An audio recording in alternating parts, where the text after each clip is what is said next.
Here's our third section. Monitor closure of the corrective and preventive actions with reference to identified WSH performance indicators. We will first start off the indicators of conformance status.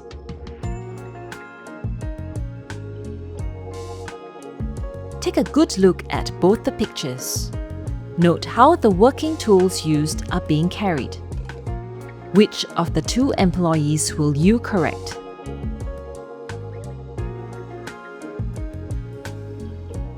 If you said Jared, you are absolutely correct. Jared's toolbox can fall off the ladder anytime. Such non-conformance practices can lead to accidents and injuries. That's why we use performance indicators to monitor such occurrences. First of all, what are the indicators? In the case of conformance status, there are 4 different indicators that I would like to bring to your attention. They are frequency and trend of non-conformance found, frequency and trend of at-risk behaviors found, number of corrective and preventive actions closed, and status of corrective and preventive actions. These are all indicators that can measure conformance status. A well-organized company sets reactive and proactive WSH performance indicators. What exactly are they? Reactive indicators are also known as outcome indicators. They are used to measure, analyze, and determine the success of implementations to achieve the organization's WSH objective. Proactive performance indicators measure things like the number of training hours of WSH and the number of workers trained in WSH.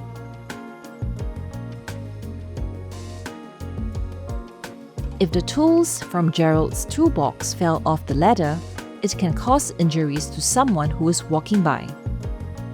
Such incidents are measured through reactive performance indicators. In this case, the number of incidents measures the total number of incidents at the workplace for a specific time period, usually a year.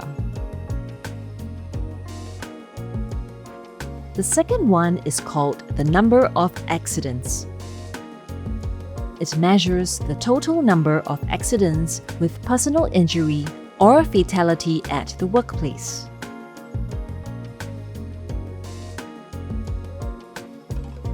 Lastly, number of lost days measures the number of days lost due to incidents or accidents, medical leave, or hospitalization leave. The accident frequency rate is defined as the number of workplace accidents per million man-hours worked. It can be tabulated using the formula: number of workplace accidents times 1 million man-hours worked divided by number of hours worked.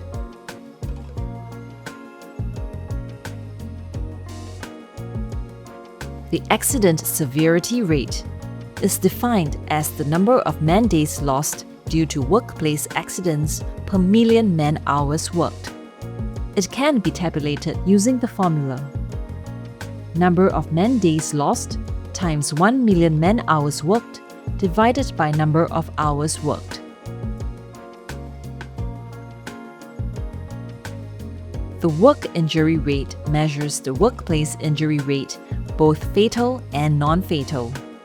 It can be tabulated using the formula: number of fatal and non-fatal workplace injuries times 100,000 divided by number of employed persons.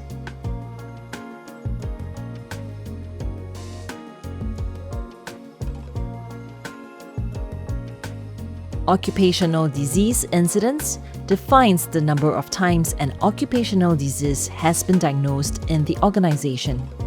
It can be measured using the formula: number of occupational diseases times 100,000 disease incidents divided by number of employed persons. Accident costs measure the total cost that has been incurred due to accidents. Accidents will result in many costs, such as work progress, delay cost, injured personnel medical cost, machinery or material replacement cost, rectification cost. They all add up to the total accident costs. We will now move on to the proactive performance indicators. The first indicator is called the number of observations and behavior-based safety program. If Jared had observed safe work practices, that would have been added to the total number of good and bad observations accumulated during the behavior-based safety program. If more workers are trained, this will improve the safety standards. The number of training hours on WSH is important. More training hours means employees are better trained, and this reflects the company's priority to comply with WSH legal requirements. The number of WSH improvement projects completed enable the organization to improve its WSH standards. The number of WSH promotion activities conducted encourage workers and site personnel to perform their work safely. The number of open items from WSH inspection shows the level of compliance with safety requirements. The higher the number, the greater the lack of compliance. The number of open items from internal and external audit indicates if there is an improvement in the organization's work environment or work behaviors. Those are the 6 proactive performance indicators.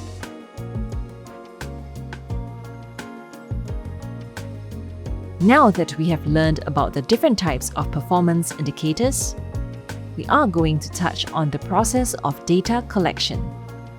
With data collection, the first step is to clarify with the management and experts on the types of incidents that you have identified.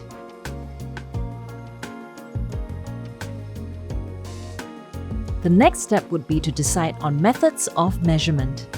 The amount and types of WSH data depend on the measurement methods used by the organization. Have you decided on the methods of measurement? If yes, then arrange the supply and maintenance of measurement equipment. To complete this step, you need to obtain financial support from the management, which allows for the supply and maintenance of measurement equipment. Only then can you ensure that the WSH data collection will be accurate.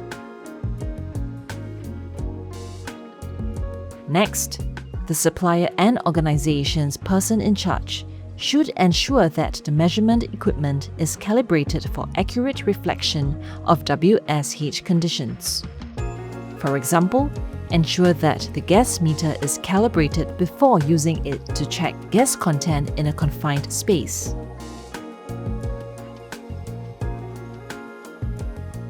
Now, it's time to do a recap of what we have learned.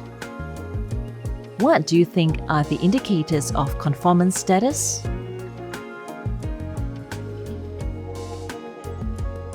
Yes, it's all 4 points. Which of the following are reactive performance indicators?